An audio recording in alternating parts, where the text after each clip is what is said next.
luego del atentado todo eso creció. No se diga más por Top Latina. Y vamos a darle la bienvenida a nuestro próximo invitado.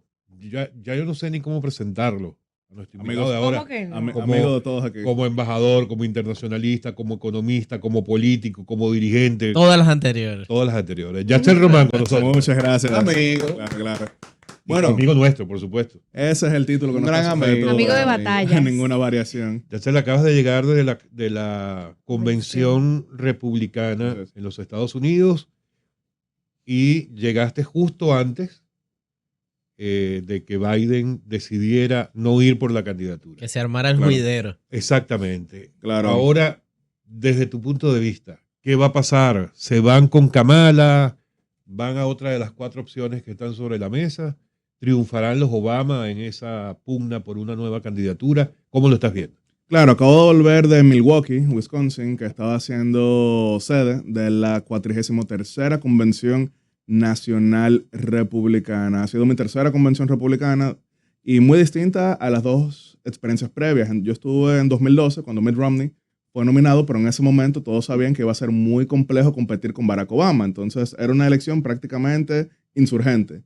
En 2016 fue nominado Donald Trump y ahí estuve, pero el 70% del liderato que estaba ahí, y no estoy exagerando, no quería a Donald Trump como candidato. E incluso muchos de los discursos que dieron previo a su nominación eran en contra de Trump. Recordarán el momento en que Ted Cruz, que había sido precandidato, también estuvo condenando el estilo de Donald Trump.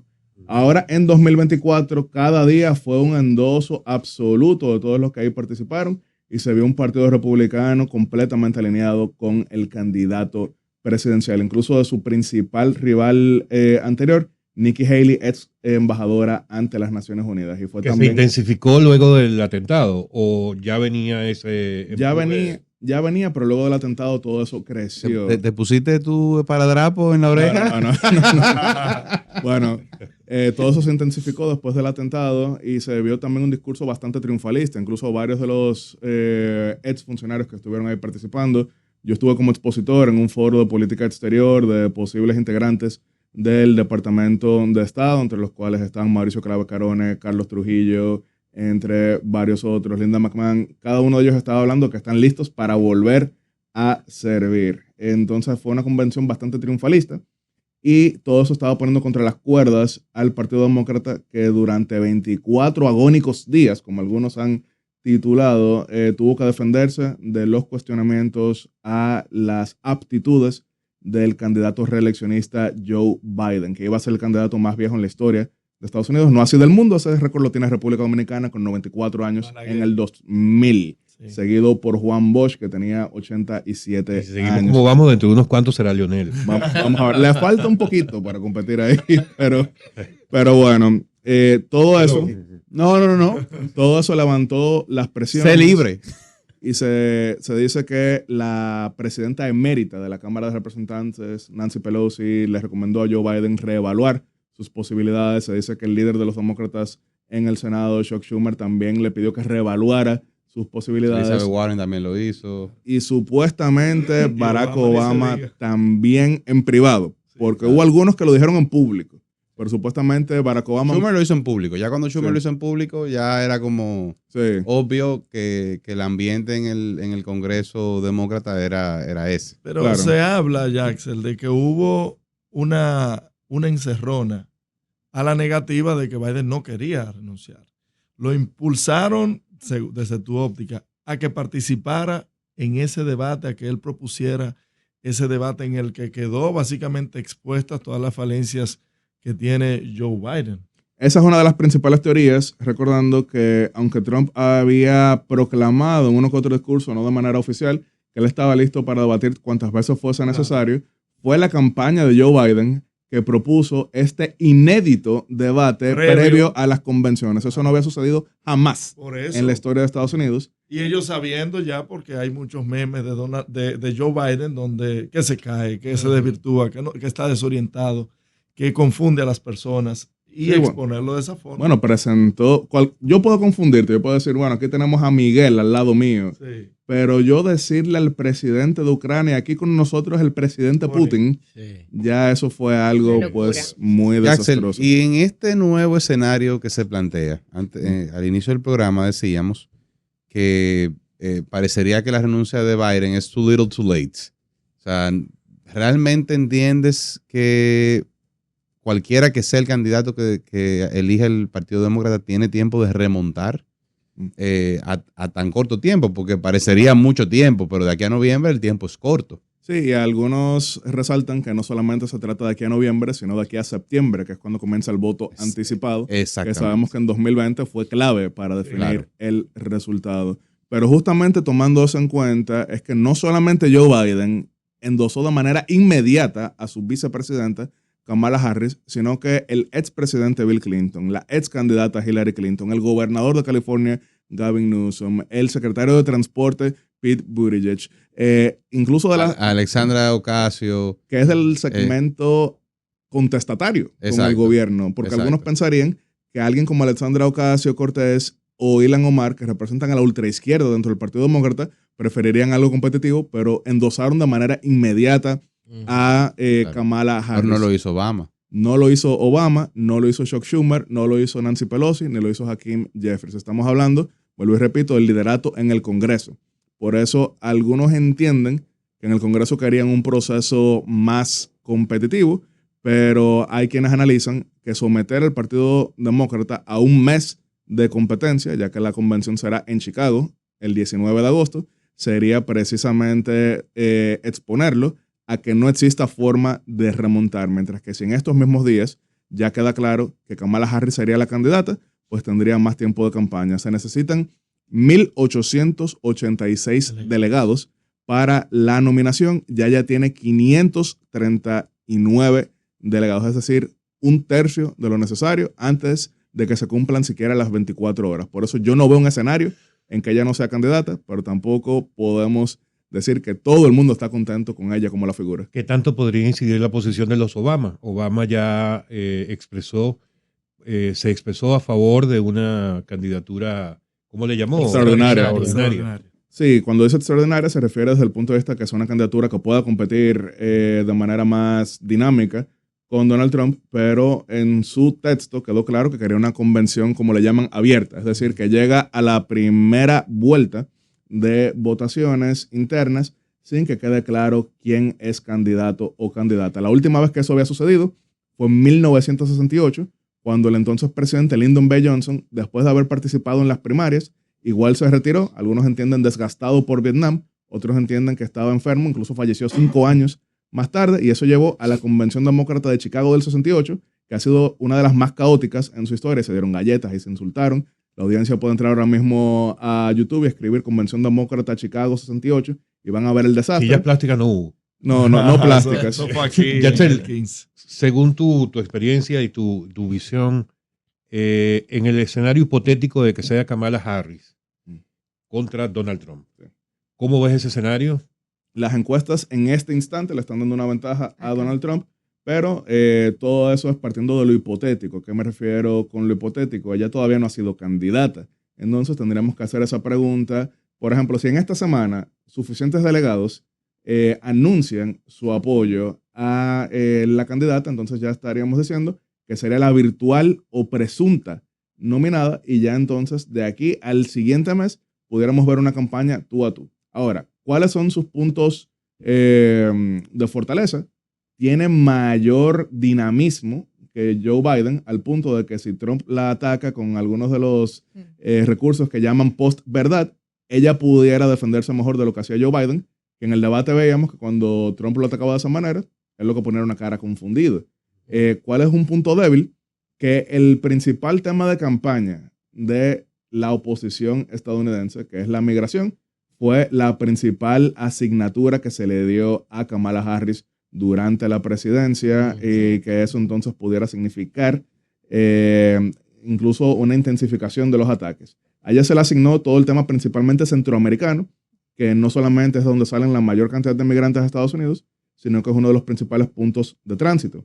Yo en estos días estaba ironizando sobre la diferencia de administraciones. Recordaremos que en julio del 2019, el secretario de Estado americano, Mike Pompeo, llamó al presidente dominicano, Danilo Medina, cuando se suponía que ese mismo día iban a presentar una reforma constitucional. Sí. Un día como hoy. Un día como hoy. Sí. No, un día como hoy se retiró Danilo Medina, pero la llamada había sido 11 de julio. Ah, sí, es cierto. Recordaremos. Fueron 3 días antes, sí. Sí. Y entonces, en ese momento, solamente la llamada significó, algunos entienden, una reevaluación de la situación. Kamala Harris, en el año 2021, el día que Nayib Bukele, presidente de El Salvador, estaba removiendo a todos los magistrados de la Corte Constitucional, llamó a Nayib Bukele y le dijo muchas gracias, cerró el teléfono, hizo lo que le dio la gana. Eso algunos lo ponen como un ejemplo de política exterior débil, demócrata. Yo creo que no necesariamente hay que verlo así. Yo creo que es una cultura distinta, la dominicana, la salvadoreña. Creo que Nayib Bukele era un presidente distinto, es un presidente distinto. En posición distinta de la que tenía Danilo. Un presidente popular, un presidente en ese momento que se estaba debilitando. Pero quiero poner un ejemplo de cómo no le fue tan bien a Kamala Harris. Y eso no sería solamente la opinión de Yatzel Román. Ustedes pueden escribir en Google el día de hoy, Kamala Harris, migración, y van a ver una gran cantidad de publicaciones, incluso de medios parciales, a los demócratas, diciendo que fue un fracaso. Mira, Jaxel, interesante tu posición sobre el tema de Kamala. Tengo una pregunta que me surge de todo este análisis. Kamala Harris ha roto hitos. Y esto puede también calar en el sentimiento americano, y no solamente en los estadounidenses, sino también en los inmigrantes que están en Estados Unidos y que son una gran fuerza votante. ¿Pudiera esto reflejarse en las votaciones si es, en dado caso, virtual candidata presidencial de los demócratas? ¿Pudiera esa fuerza inmigrante manifestarse? Porque aunque Trump vaya en contra de esa política, vamos a decir, migratoria, los demócratas han tenido como una inclinación a favor, se podría decir, con favorecer los inmigrantes y darle un estatus, vamos a decir, permisido en Estados Unidos. ¿Tú crees que podría haberse reflejado eso en las votaciones, de que ese voto latino, ese voto inmigrante, pudiera favorecerle a ella? Yo difiero totalmente, y creo que uno de los mayores errores que cometen los demócratas es pensar que existe tal cosa como un voto latino. Porque, por ejemplo, vamos a ponerlo en números. Los dominicanos en Estados Unidos son el segmento sin estatus especial más regularizado del mundo. 83% de los dominicanos que están en Estados Unidos tienen o ciudadanía o residencia, al punto de que el consulado estadounidense están buscando una mujer, en Santo Domingo, eso también es una de las vías, el consulado americano en Santo Domingo es el segundo mayor emisor de visas de reunificación familiar en el mundo que tiene Estados Unidos. Entonces, el tema migratorio suele quizás ser algo debatido, pero no impacta tanto. E incluso el votante dominicano de Nueva York es un poquito distinto al votante dominicano de la Florida. Y el votante dominicano en Nueva York, por ejemplo, en el 2022, fue uno de los que les dio mayor cantidad de asientos congresuales a los republicanos, al punto de que vimos algo que era inédito. La Asociación de Supermercados, es decir, los bodegueros, que habían sido muy tradicionalmente alineados con los demócratas, le hicieron una recaudación de fondos al candidato republicano a gobernador por el auge de atracos a las bodegas. Es que si tú analizas la alineación política de los dominicanos, salvo el tema migratorio en Estados Unidos, que evidentemente les afecta de manera directa, nosotros estamos más alineados a los republicanos que a los demócratas. O sea, el voto dominicano, en sentido general, es un voto conservador. No, y además no hay algo más radical que un migrante. El migrante no quiere más migrantes para que no le quiten las oportunidades que pudiese tener. No hay una cosa más difícil para un migrante, después que, en el caso de los dominicanos, como tú lo señalabas, Yatzel, el dominicano que migra es un dominicano que de manera inmediata trata de regularizar su situación, por la vía que sea. Y cuando tiene que enfrentarse a otro tipo de migrantes que le pagan por debajo de la mesa, que no cumple con las reglas, evidentemente que se sienten afectados. Claro, pero por eso marco la diferencia entre los votantes latinos de diversas inclinaciones. Por ejemplo, el puertorriqueño de Nueva York suele ser, no es un migrante, pero latino, pero suele ser muy demócrata. Pero el puertorriqueño en Orlando, Florida, suele ser altamente republicano, al punto de que le ha dado la victoria a senadores como Marco Rubio, como Rick Scott y al gobernador Ron DeSantis. El actual gobernador de Puerto Rico, Pedro Pierluisi, saliente, que perdió las primarias hace unos minutos, y él está alineado con los demócratas en Estados Unidos, acaba de endosar a Kamala Harris, Pero, por ejemplo, Jennifer González, que es la candidata que le ganó, conservadora, es republicana y, desde luego, endosa a Donald Trump. Por eso digo que hay que verlo en cada lugar y no siempre hay que ver quién gana la mayoría del voto de cada grupo, sino quién logra suficientes para cambiar resultados. Les pongo el caso de Pensilvania, y esto no era necesariamente con latinos, pero Pensilvania, la periferia del estado, siempre había sido muy conservadora, pero la ciudad de Filadelfia era tan demócrata que entonces solamente ganando Filadelfia se llevaban el resto del estado. Donald Trump en el 2016 logró que suficientes afroamericanos e hispanos votaran por él en Filadelfia, que aunque no ganó Filadelfia, eso sumado a los lugares que sí ganó, le dio la victoria en Pensilvania. Entonces es verlo desde el punto de vista estratégico. Y el voto hispano, principalmente demócratas, han querido verlo como algo monolítico.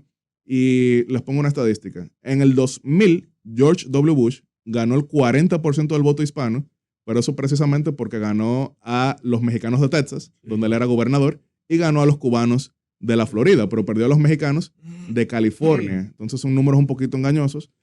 Con eso no estoy diciendo que no es un voto que importa, es un voto que importa muchísimo, pero hay que verlo en base a lo que son sus intereses. Porque tú llegas a un dominicano que tiene 30 años legalizado desde la amnistía de Ronald Reagan y le comienzas a hablar de migración, a él no le interesa tanto eso, como por ejemplo un salvadoreño que tiene el TPS para que no lo deporten. E incluso desde el punto de vista del voto venezolano, que está creciendo principalmente en la Florida, más que todo, ese suele ser un votante que, marquémosle la diferencia, un venezolano en Colombia que cruza por la frontera no es el mismo que toma un avión y llega a la Florida. Doralzuela. Doralzuela. Y esos suelen ser bien republicanos. Claro. Y a la República Dominicana, para ver cómo le ha ido a la República Dominicana en los gobiernos demócratas o le ha ido mejor en los gobiernos republicanos, y qué se prevé en esta contienda. Eso es algo que hay que tomarlo con muchas pinzas. Por ejemplo, un gobierno republicano fue el que propuso en su momento el llamado Plan de la Cuenca del Caribe, que fue la base de lo que terminaron siendo las zonas francas al día de hoy, motor de nuestra economía. Eso fue el gobierno de Ronald Reagan. Un gobierno republicano fue el que en su momento propuso e implementó el Tratado de Libre Comercio de Centroamérica y la República Dominicana. Un gobierno republicano en 1920 fue que propuso entonces la desocupación de nuestro territorio en aquel entonces. Entonces, también como les hacía la referencia de la gran cantidad de dominicanos que están regularizados en Estados Unidos, es gracias a esta amnistía de los años 80. ¿Quiere eso decir que con los demócratas no nos ha ido bien? No, de ninguna manera, solo que otras cosas han sucedido. Por ejemplo, el gobierno de Lyndon B. Johnson, a pesar de todo el tema de la guerra civil, pero fue un gobierno que dedicó enorme ayuda al país para prender un motor de crecimiento que nos convirtió a partir de los años 60 en la principal economía de crecimiento de todo el Caribe. ¿Por qué? Porque Johnson, desde luego, no quería una segunda Cuba, por eso fue la invasión, pero después quería mostrar un buen ejemplo y le dedicó fondos no reembolsables considerables a la República Dominicana. Jimmy Carter, desde luego, muy bien recordado en nuestro país, es el expresidente más viejo en la historia de Estados Unidos, ya casi va cumpliendo los 100 años, fue un presidente que apoyó bastante todo lo concerniente a los derechos humanos en nuestro país, así que todo hay que verlo con pinzas. Yo no creo que tenemos que ver necesariamente qué candidato conviene, sino cada uno de ellos, cómo está alineado con los intereses de los dominicanos, porque todo esto que hablamos es en torno al principal socio comercial, político, cultural, regional, global que tiene nuestro país. ¿Yastel, vas a venir el viernes? Claro que sí, solo que el viernes ya probablemente estaremos hablando de la cita democrática más importante que tiene América Latina en este momento, que es la esperanza de que Venezuela pueda realmente liberarse. Desde luego, ese es el deseo, pero la situación no es tan fácil como quisiéramos. Si el voto es mínimamente libre, no hay forma. Sin embargo, quienes conocen a la ultraizquierda saben que para los revolucionarios leninistas no existe mayor pecado que perder el poder. Lo cual no nos deja muchas esperanzas. Pero bueno, te invitamos de una vez. Claro que sí. Probablemente te estoy comprometiendo al aire, pero ojalá puedas acompañarnos el viernes, que vamos a estar hablando en detalle especial de lo que podemos esperar el domingo en Venezuela. De hecho, deberíamos hacerlo desde la avenida Venezuela para que tenga más fuerza. Pero bueno. Solo que Macumba ya no está. Sí. Si yo fuera venezolano viviendo en República Dominicana, yo le exigiera a la alcaldía que le quite ese nombre a esa avenida. Bueno. Yo hiciera, Hay democracia. yo pasara una lista de firmas No. exigiendo cambiarle ese nombre a esa avenida. No, porque es una avenida dinámica, está llena de lounges muy buenos. Ahora se le dice así dinámica. Sí. Nos gusta, Dinámica. nos gusta a todos. ¿Verdad? Ya sé. Conocemos de la avenida Bolívar mejor. Yo creo que sí. Hagámoslo de la Bolívar. Bueno, la Bolívar, que después se convierte en la Rómulo Betancourt. Exacto. O sea, para Sí. que vean el nivel de tributo a Venezuela que hay en República Dominicana. Así La es. Venezuela, No, y la un parque Rómulo, hermoso la que Bolívar. tienen ustedes aquí. Claro que sí. Muy bien. Bueno, Yatsen, muchísimas gracias por acompañarnos. Gracias a ustedes. Y bienvenido. Siempre es un placer tenerte por acá. Un verdadero placer.